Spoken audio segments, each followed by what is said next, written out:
Nu kągi, sveiki gyvi. Štai čia mano žieminiai kviečiai etaną. Ir čia dabar nuo šito galo yra pasėti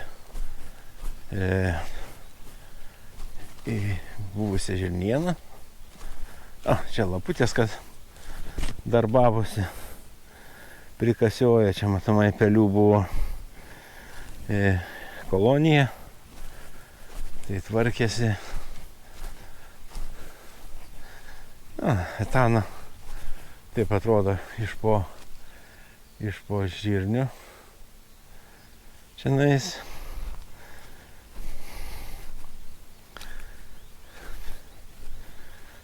yra tokios va vietos augalinių liekanų sumestas, tokie pudurėliai. Na ir pasižiūrėkim, kaip atrodo šaknis. Na, įsikaskim augaliuką kokį. Oi, atsiprašau, draugė. Nukirpau uodegą aš tau.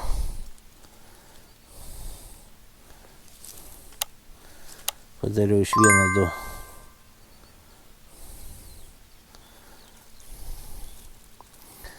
Visą laiką sliekai būna ties viršum, kad ji kaip bebūtų. Jinai iš rudens pilnai išsikrūmijusi. 3 matau stiprus yra. Ir 3 dar tokie mažiukai visai. Tuos mažiukus greičiausiai atmes. Šaknų sistema ganėtinai gražiai išsivyščiusi, nes čia būtent yra mano bandymas su Biomass Grow. Sėkla tai čia buvo apvelta su Grow ir Protect dėta iš rudens. Buvo kažkas 0,6 lygtais litro buvo dėta į 1 tonai. Ten reikia įsiskaičiuoti pagal 1000 masę. Žodžiu, įsiskaičiuoji, kad gautųsi, iš principo tas pats gautųsi 0,1 hektarui.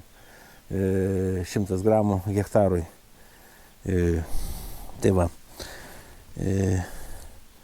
Ir po to yra, kai buvo jau antras lapelis jau pradėjo lysti, buvo nupuršta dar rudenį, iš rudens 1 kartą su Grow. Na ir dabar pavasarį nupurkščiau dar su Grow. Ir trupučiuką būtent va šičia bandyminiam šitam apie 20% pamažysiu azotą, lyginant su visų lauku. Kad pagal tą, kaip deklaruoja bioversija, kad atseit galima mažinti trąšų ir gausime tą patį derlių. Po to rudenį pasversim, pamatuosim. O taip tai šaknis va, tikrai iš rudens gražios. Augalų įsikrūmijimas. Čia norma buvo sėta 150. Buvo 2,5 milijono buvo šiaip sėta. Tai čia matau, kad daug augaliukai yra. Bet va, šaknis tikrai matosi, iš rudens buvo labai konkrečiai geros. Tai žiūrėsim, kaip toliau vystysis šitie augaliukai. Čia yra iš po žirnių, o toliau bus iš po pupų. Atsilis čia jau koks 3 ar 4. Tai jinai nėra čia ūkinė sėkla, ta prasme. Nėra kažkuo ypatinga, kad būtų trąšų iš rudens azotinių iš viso negavo jokių, nedėjau. Tik tai, kad buvo nupuršta su Organic, būtent augalinės liekanos ir kaip minėjau, Grow nupuršta. Ir yra paukščių mėšlo buvo šičia atiduota, jeigu neklystu, 250 kažkas. Nu, vienu žodžiu, man liko kažkiek tai mėšlo nuo kito lauko ir aš jį padalinau čia ant to 20 hektarų ir išbarščiau. Nebuvo kažkokio tai tikslo tokio vienaip ar kitaip kažkaip tai. Bet taip savotiškai įdomiai atrodo. Na, čia ta proverža tai yra mano navigacijos klaida, nes ne iš karto pastebėjau, kad ten atsiklijavęs yra daviklis, kuris ten seka tą poziciją. Tai vat, taip ir gavosi šičia. Po to, kai jau pamačiau, kad jisai atsiklijavęs, tai prisakau su varžteliais ir pasibaigė ta problema. Ten toliau nėra šitų tokių proveržų. Bet tai jos čia tikrai nekritinės, nematau didelių problemų. Taip kad ta Luxeros pas manęs navigacija, kuri yra, aš šiaip iš principo esu patenkintas su ja, nes jinai už tuos pinigus, ką jinai kainuoja, aš manau, kad jinai atidirba. Šiame lauke dabar trupučiuką patrešus ir nupurkščiu nuo žolių. Ir po to čia planuojamas yra dobilų įsėlis. Dabar dairaus, kurioje vietoje čia pupas prasideda. Iš po pupų kviečiai. Čia va, šičia bus. Va šita proberža. A čia. Taip, pasižiūrim. Taip, jau galinės liekanas. Grinai matosi, kad čia yra jau pupų liekanas.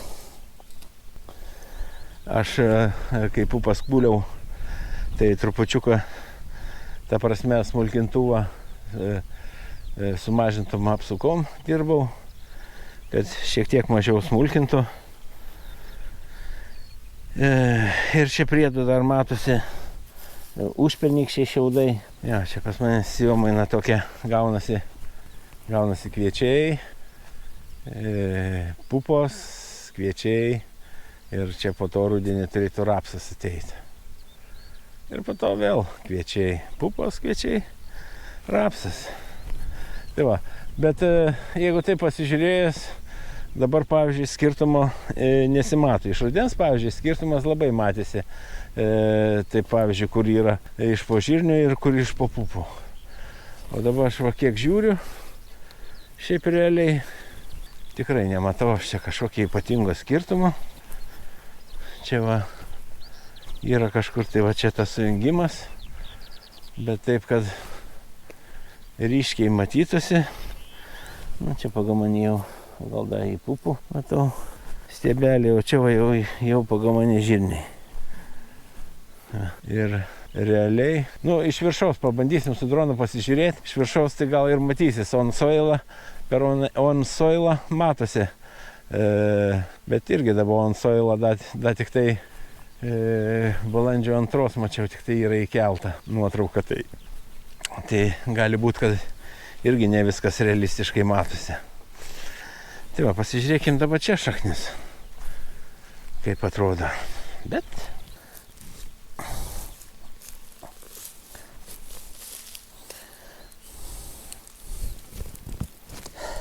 kaip dirvožemis. Taip malonus toksai kvapas dirvožemė. Tikrai nėra jokio pelėsio kvapo, visiškai.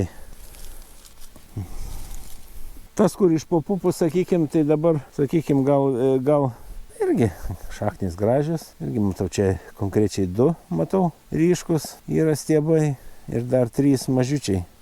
Šitas čia irgi, va, sakykim, šaknis kokios etanus. Jau yra va, balta šaknis ir va kitos apliupė juodos. Nu, normalūs augaliukai pavasariniai. Tai va, dabar čia bus pirmą tręšimą šičia su kasu. taip jau susiklostė, kad salietros nenusipirkau rudenį, buvo brangi, nusipirkau, bet aš jos ne visiškai, kaip nusipirkau tik minimalią dozę, bet iš dalies taip pasidarė, kad teisingai padariau.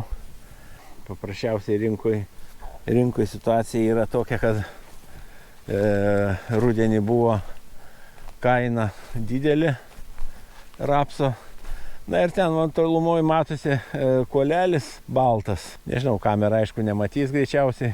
Skrisdamas su dronu pabandysiu parodyti. Ten yra kontrolė.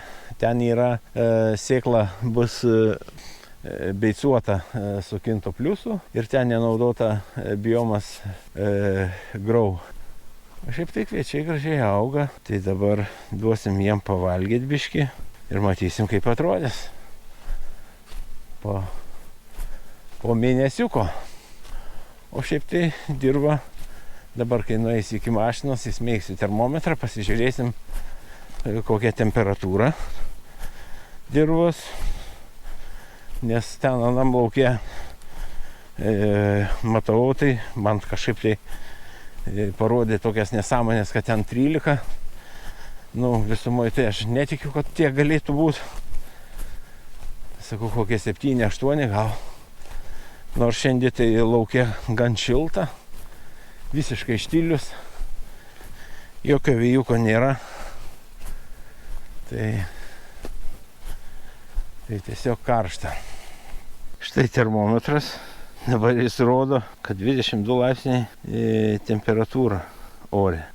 Jeigu taip nuo dūšios, gal ir tiek ir yra, dėl to, kad aš dabar esu su megztiniu, tai ganėtinai šilta. Bandom, įsmeigiam į žemę.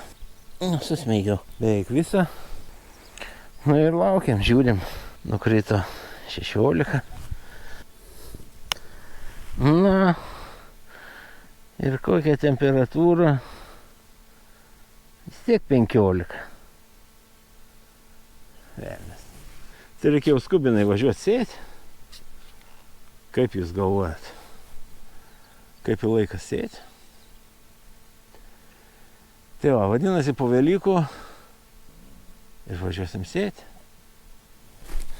Pasižiūrėkim, kaip atrodo ta buvusi žydinčio augalų juosta. Jinai prie kanalo krašto pasėta. Čia buvo pupos ir šitame krašte buvo pasėtos žydinčio augalų juosta. Pažiūrėkim, kas išliko. Aš ją rudenį nusmulkinau su čioperiu. Susmulkinau. Ir purkšdamas, aišku, nupurškiau. Dar kol kas matau, apart visokių tų smulkių žulyčių, nematau daugiau. Matoso yra tik tai pilna. Čia matosi tas visas pakraštukas. O tų žydinčių kaip ir nematau. Tai va. Bet aš manau, kad čia tų sėklų yra N+K ir bus čia tų žydinčių visokiausių išlyzda jos. Čia va gali būti, kad lenda iš tų, va. Čia balanda matau. Čia gal ne balanda, va yra kažkokių valenda jos. Vadinasi, čia tų sėklų jų yra ir jų čia išlys. Tai dabar paprasčiausiai palei tą kraštą nepurkšim. Čia netgi technologinį žiūriu pasėta. Kažkaip tai dėl kažko tai, gal per klaidą matomai, buvo įsijungęs. Tai va. Pasižiūrėsim. Yra va čia, matosi va visokie va dygsta. Ir aš jų nepurkšiu, paliksiu, tegu būna. Lygiai taip pat ana visą pakanalį, nes jau pagal tuos gabų reikalavimus yra privalu palikti 3 metrus. Pas mane siejamoji yra 4 metrų, pasėsiu 4 metrus. Galiu, aišku, aš uždarytą, kraštus tuos ir neišsėt palei kraštą. Bet to matosi, grinai atspalvis kitas yra, kur buvo sėta žydinčių augalų juosta. Bet visumai augalas, ką žinau, jokių pelėsių, jokių nesimato, sveikas, jokių fungicidinių purškimų čia aš tikrai neplanuoju ir nenaudosiu. Ir aplamai šiame lauke, etanoje, kuri pernai metais pas manęs labiausiai sirgo etano, bet pernai naudojau 3 net fungicidus. Pavasarinį ir po to ten po pusę 2 kartus purškiau. Tai va, ir vis tiek jinai sirgo etano. Tai va dabar pasižiūrėsiu, kaip jinai elgsis nepurkšta. Na, aišku, šiame lauke bus išbandytas tas bioversija, greičiausiai biologinis fungicidas. Tai va, šiame lauke yra planuojama lauko diena, bet nenoriu iš anksto nieko labai rezumuoti kol kas, kaip pavyks susiderinti su bioversija, nes šiame lauke bus čia pupos pasėtos. Čia, kaip matote, žieminiai kviečiai yra ir yra bandymas su ir kontrolė, su bioversija produktais ir kontrolė. Taip pat noriu padėkoti savo kanalo nariam, kurie prisijungė prie mano kanalo. Aš jiems stengiuosi trupučiuką parodyti kitokį turinį. Nu, išeina kaip išeina, bet bent jau stengiuosi. Labai jiems esu dėkingas. Tad, kas norit prisijunkit prie mano kanalo, ten pamatysite seminarus ir kitas visokias įdomias temas, nes, kaip suprantate, viskas kainuoja, tai tenka kažkiek tai lėšų aukoti. Ir man. Na, visiems gero žiūrėjimo ir iki sekančio susimatymo. Ate.